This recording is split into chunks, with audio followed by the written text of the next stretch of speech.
아멘. 아멘. 네, 우리 세 곳을 읽었습니다. 이 13장을 대표하는 말씀인데 13장은 이 느헤미야 전체를 마치 요약하듯 결론처럼 기록하고 있습니다. 그래서 어느 한 곳을 구별할 수가 없이 오늘은 13장 전체를 보면서 느헤미야서의 말씀을 정리하려고 합니다. 그러면은 저희가 함께 읽은 이 세 절 14절, 22절 그리고 31절 말씀을 같이 읽었는데요. 여러분이 혹시 제목을 정한다면 뭐라고 정하겠습니까? 그렇죠. 예. 나를 기억하옵소서. 예. 이제는 뭐 저랑 자리 바꿔도 이제는 될 듯합니다. 나를 기억하옵소서. 이것 외에는 다른 말씀이 생각나지 않았어요. 하나님이 기억해 주시면 될 것 같아요. 예, 하나님이 기억해 주시면 아무리 70년을 고향을 떠나서 타향에서 뭐 노예로 살았든 포로로 살았든 자유인으로 살았든 부자로 살았든 돌아와서 무너진 성을 무슨 일로 세웠든 누가 방해를 했든 그저 그 모든 삶의 과정 속에서 하나님이 나를 기억해 주시면 되지 않을까. 네, 삶에서 우리는 좀 오르락내리락 할 수가 있어요. 건강할 때가 있고 약할 때가 있고 부할 때가 있고 빈할 때가 있습니다. 잘 나갈 때가 있고 막힐 때가 있습니다. 뜻대로 이루어질 때가 있고 아무리 애를 써도 안 될 때가 있어요. 그런데 중요한 것은 뭡니까? 하나님께서 나를 기억해 주시는 거예요. 기억해 주시는 거예요. 내가 높은 자리에 있을 때 나를 기억하사 교만하지 아니하도록 겸손하게 붙들어 주시면 감사한 거예요. 내가 아무리 부족하고 없을지라도 나를 기억하사 나를 그 자리에서 다시 한번 일어날 수 있도록 힘을 주시는 것도 하나님이시니 하나님이 나를 기억해 주는 것이 오늘을 살아가는 우리들에게는 최고의 선물이 아닐까 그런 생각이 듭니다. 오늘 이 말씀을 통하여서도 우리가 어떻게 살아가며 우리가 어떻게 존재하느냐 이것을 잊어버리고 하나님이 나를 기억하시는가? 하나님께서 나를 기억하시면 좋겠다. 이 한 가지 단어를 우리가 한 문장을 마음에 품고 내려간다면 그 어느 날보다 힘 있는 날이 되지 않겠습니까? 그런 날이 되기를 바랍니다. 하나님께서는 완전하십니다. 믿으십니까? 하나님은 완전하세요. 그런데 그 완전하신 하나님이 내가 완전하니 너희도 완전하라고 말씀하셨는데 저걸 어쩌죠? 우리는 완전하지 못합니다. 우리는 늘 불안합니다. 하나님이 완전으로 채워도 그저 그 완전을 채울 수 없을 만큼 우리는 시시각각 넘어지고 쓰러지고 우리는 삶의 조각조각 하나님 앞에 부끄러운 것밖에 없어요. 하나님의 영광과 우리의 부족함은 서로 어울리지 않는 괴리가 생겼습니다. 그래서 하나님께서는 그 괴리를 깨뜨리시고 우리의 모든 부족함을 덮으시는 은혜를 예비해 두신 것입니다. 그래서 우리는 이 은혜가 아니면은 하나님의 완전하심 앞에 설 수가 없는 존재라는 것이죠. 하나님께서는 그 많은 기회를 주십니다. 이스라엘 백성들에게도 때로는 매를 때려서 때로는 이 고향을 떠날 수밖에 없는 상황으로 이방인의 종이 되도록까지 만들면서 기회를 주세요. 알아라, 좀 알아라. 다시 돌아오게 하시는 은혜를 통하여서도 하나님은 알려주시기를 원하세요. 내가 아직도 너를 붙들고 있다. 무너진 성전과 무너진 성벽을 세우시면서 그 안에 새롭게 하나님께서 역사를 기록하기를 원하셔도 이스라엘 백성들이 자꾸 잊어요. 오늘 이 느헤미야의 그 답답한 심정이 제가 지금 이렇게 안타깝게 말씀드리는 이러한 심정, 그것을 듣는 우리들의 마음과도 아마 비슷할 것 같아요. 아이고 세상에 왜 그러지? 좀 깨달으면 좋은데, 좀 돌아서면 좋은데, 아닌 건 버리고 맞는 건 붙잡으면 좋은데 왜 그럴까? 근데 이것은 이스라엘 백성들을 향한 그런 안타까운 마음이 아니라 우리 삶을 돌아보면은 거울 보면은 우리도 그렇게 느껴지지 않을까 하는 그러한 마음이 있습니다. 예루살렘 성벽을 완공하고 나서 느헤미야는 잠시 수산국으로 다시 돌아가게 되는데요. 거기에서 또 들려오는 안타까운 소식은 그렇게 준비하고 하나님께서 기회를 주셨는데 예루살렘 성 그 이제 건축된 성전이 있고 건설된 성벽이 있음에도 불구하고 이스라엘 백성들이 다시 하나님을 떠나고 죄의 그림자를 쫓아다니고 있다라고 하는 안타까운 소식을 듣게 되고 다시 한번 느헤미야는 예루살렘으로 파송을 받게 됩니다. 돌아와서 이 성벽을 그저 세우는 것에서 끝나지 아니하고 이 성벽은 하나님께서 우리에게 주신 기회의 벽이다. 이거 다시 무너지지 않아야 되지 않겠느냐 해서 어제 이 성벽에 대한 그 헌담식을 했다고 했습니다. 그 성벽의 봉헌식을 마치고 이어서 오늘 강행하는 이 개혁하는 그러한 결단을 우리 느헤미야를 통해서 우리에게 말씀하고 있는 것입니다. 아무쪼록 이 13장을 이 짧은 시간에 다 보기는 어렵습니다. 그래서 제가 기도할 제목 정도만 짚고 넘어가려고 하는데요. 그 가운데서 우리가 정말 개혁해야 될 부분들이 있거든. 하나님이 우리 신앙의 양심을 만져주시거든. 잊지 말고 넘기지 말고 내일로 미루지 말고 오늘 결단하고 하나님 앞에 꼭 해결받고 새로운 개혁의 날로 삼으실 수 있기를 주님의 이름으로 축원합니다. 먼저 1절 말씀에 보면 13장 1절입니다. 그날 어제 봉헌식을 한 그날인데요. 그날 모세의 책을 낭독하여 백성에게 들렸는데 그랬습니다. 개혁의 시작은 뭐니 해도 하나님의 말씀입니다.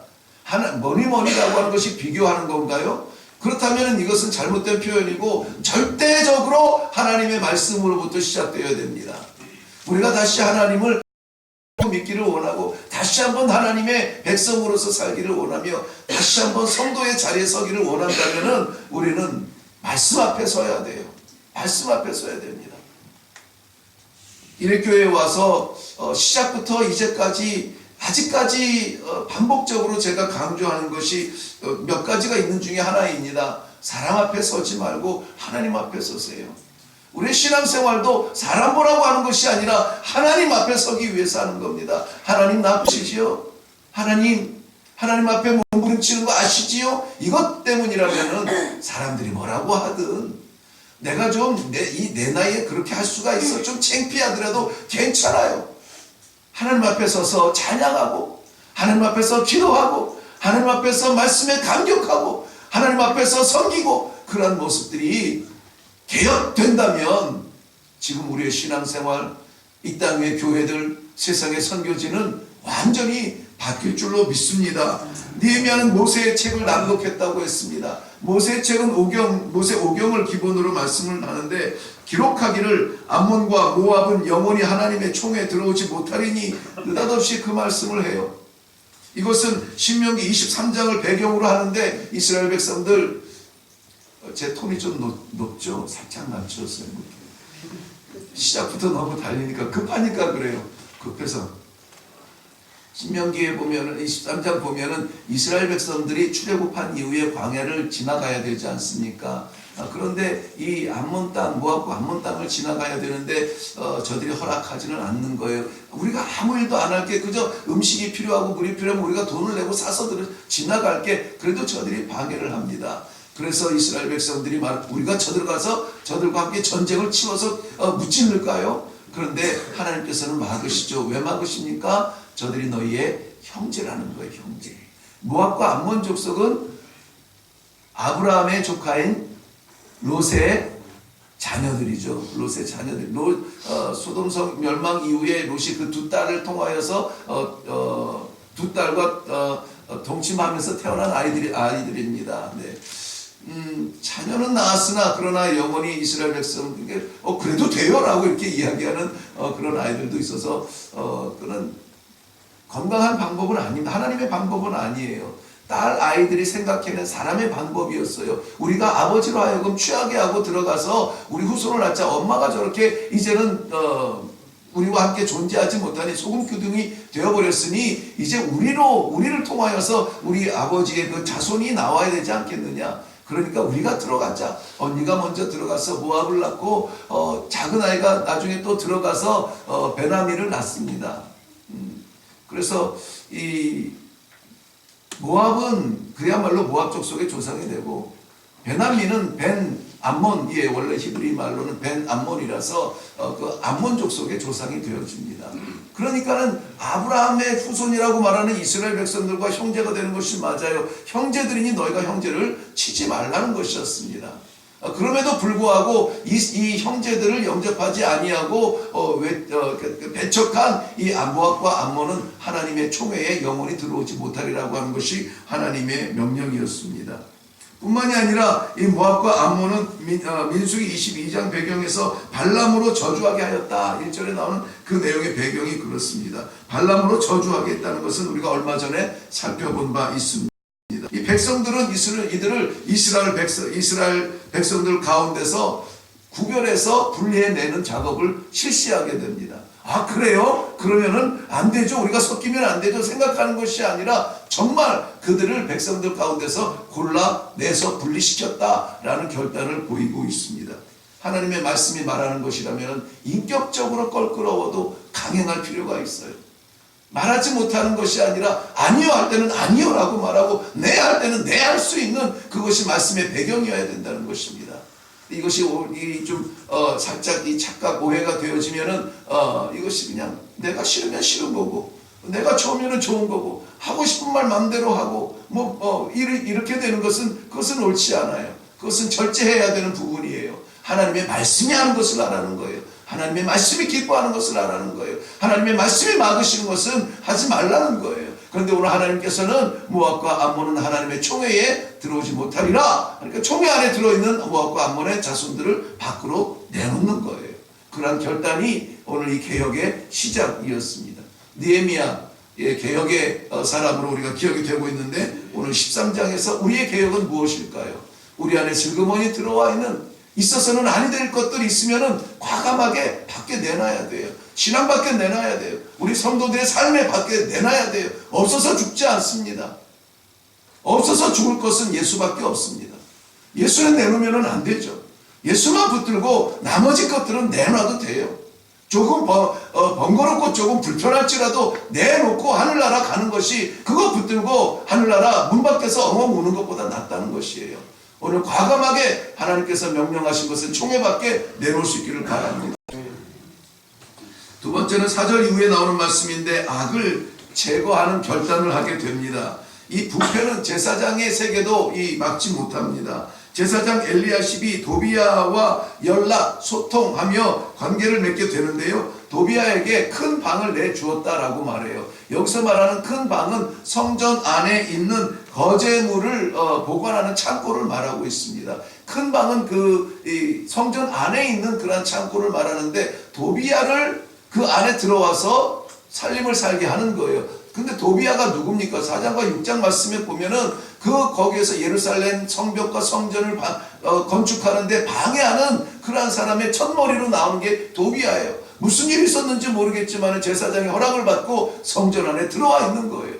거기에서 느헤미야는 또한 과감한 개혁을 시작합니다. 어렵지만 그 개혁을 시작해요. 뭐냐면은 도비야의 짐을 다 성 밖으로 내던져 버립니다.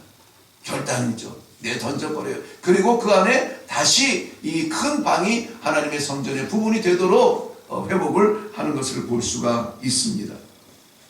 그 다음에 15절 이후에 나오는 말씀인데 중요한 말씀입니다. 무너진 안식일을 다시 한번 회복하며 개혁을 합니다. 이 이스라엘 백성들이 안식일을 잊어버려요. 안식일을 지킨다고 하겠죠. 그런데 여전히 저들이 술틀을 밟고 있습니다. 곡단을 나귀의 등에 싣고 나르고 있습니다. 포도주와 포도와 무화과 등 여러 가지를 짊어지고 와서 팔고 있습니다. 두로 사람들이 합류를 해서 이스라엘 사람들에게 귀한 물고기와 각양 물건들을 가지고 와서 팔고 있습니다. 안식일에. 안식일은 우리가 정한 것이 아니라 하나님께서 제정하신 것이에요. 출애굽기 20장 8절 이후에 보면은 시내산 돌판에 명령하신 겁니다. 누구라도 쉽게 변경할 수 없는 돌판에 새긴 하나님의 명령은 안식일을 기억하여 거룩하게 지키라는 것이었습니다. 내 아들이나 내 딸이나 내 남종이나 내 여종이나 내 육축이나 내 집 안에 문 안에 있는 나그네까지도 아무 일도 하지 말고 온전히 지으신 여호와 하나님을 기억하며 안식하라라는 것이 명령이었어요. 느헤미야는 이 말씀을 내놓고 이스라엘 백성들을 꾸짖습니다. 왜 안식일을 범하느냐? 안식일에 장사하여 안식일에 배를 채우느냐? 결단은 안식일에 성문을 닫아버립니다. 성문을 닫아버리니까는 왜 그 이방의 그 장사꾼들이 성문 밖에서 잠을 자요? 성문 근처에서 잠을 잡니다. 그러니까는 이 느헤미야는 성문 곁에서 잠자는 것도 이 틈을 타지 못하도록 아예 그냥 오지 못하도록 막습니다. 내가 너희를 잡으리라 말씀하고 있어요. 그러니까는 그제서야 다시 오지 않았다고 말씀하고 있습니다.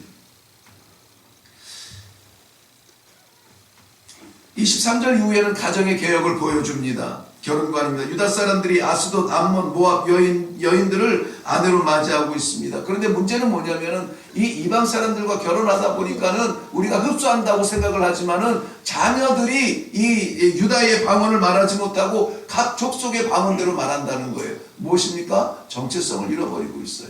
내가 어떤 사람인지, 내가 어떤 백성인지, 누구의 자손이며 무엇으로 살아가야 되는지 정체성을 잃어버려요. 느헤미야는 그들을 책망합니다. 저주합니다. 심지어는 몇 사람을 때렸다고 말합니다. 그 머리털을 뽑았다고 말합니다. 이렇게까지 할 필요가 있을까요? 우리 신앙의 정체성을 지키기 위하여서 우리가 해야 되는 가장 강력한 행동 무엇이 있습니까? 느헤미야는 본인이 할 수 있는 가장 무서운 행동을 지금 하고 있는 겁니다. 때로는 이러한 결단이 우리에게 필요해요. 신명기 7장 3절 4절 말씀에 보면은 그들과 혼인하지 말라 분명히 하나님께서 말씀하셨는데, 이유는 뭐냐면은 그가 내 아들을 유혹하여 그가 여호와를 떠나고 다른 신들을 섬기게 함으로 여호와께서 너에게 진노하사 갑자기 너를 멸하실 것이라. 내 아들을 그들에게 며느리로 내 딸을 그들의 며느리로 주지 말고 그들의 아들을 내 사위로 삼지 말라 하는 것이었습니다. 그들이 들어와서 내게 하나님을 따라가는 그 길을 잃어버리고 세상의 즐거움과 향락을 그 길을 가르쳐주며 결국은 여호와를 떠나게 할 것인데, 떠나는 것으로만 끝이냐? 아니에요. 여호와를 떠나는 것으로 끝이 아니라 여호와께서 그것으로 말미암아 내 자녀들을 멸하시리라 하는 그 두려움 때문에 그러는 거예요. 우리의 자녀들은 자유롭게 편안하게 살아야지. 우리는 고생 많이 했으니까. 그러나 자유가 방종이 돼서는 안 돼요. 자유가 여호와를 떠나는 자유까지 허락을 해서는 안 된다는 것입니다. 이것이 지나치 넘어가다 보니까는 유다 사람들이 아스돗과 암몬과 모압 여인들을 아내로 맞이한 그러한 그 이방 결혼을 하고 있었다는 것입니다. 그러므로 이 느헤미야는 개혁의 가장 가까운 거리 가정에서 이 개혁을 시작하는 것을 볼 수가 있습니다. 마지막으로 오늘 좀 몇 분 더 지나갔는데요. 28절 이후에 대제사장, 이것이 너무나 중요한 말씀이어 한 가지 더 살펴보고 기도하려고 합니다. 대제사장 엘리야십의 손자 요야다의 아들 하나가 호르 사람 산발랏의 사위가 되었다. 이것이 염려하던 것이 실제가 되었는데 백성들의 범죄가 아니라 이것이 이제 대제사장, 제사장의 가문까지 만연해졌어요. 내가 그들에게 이방 사람을 떠나게 하여 그들을 깨끗하게 하였다. 이 결론입니다. 마지막 부분에서 제사장과 레위 사람들은 반열대로 다시 한번 세워서 각각 일을 맡겨 사역을 감당하게 했고요. 그 정한 기한에 나무와 처음 익은 것을 다시 드리며 하나님 앞에 서게 했습니다. 그러고 나서 말한 것이 무엇이냐면은 하나님이여 나를 기억하사 복을 주옵소서 이렇게 하고 끝나요. 이 복을 주옵소서라고 하는 것은 한국적인 해석이고 원래는 이 복이라는 말이 없어요. 그저 원래 그 해석을 그대로 좀 하면은 내 하나님이여 선을 위하여 나를 기억합소서 그래요. 하나님이여 나를 기억합소서. 그런데 복을 위해서가 아니에요. 선을 위해서예요. 선을 위해서. 선이라고 하는 것은 무엇입니까? 하나님의 뜻이에요. 하나님의 뜻. 하나님의 뜻을 위하여서 나를 기억하옵소서. 하나님의 뜻을 세우기 위하여서 나를 붙들어 주옵소서. 하나님의 뜻을 이루기 위하여서 우리를 기억하여 달라는 느헤미야의 기도였습니다. 하나님은 완전하십니다. 우리도 오늘 완전하게 살아야 되는데 그렇게 살기가 너무나 힘들어요. 그래서 우리는 기도해야 되는 겁니다. 하나님이여 나를 기억하여 주옵소서. 기도하겠습니다.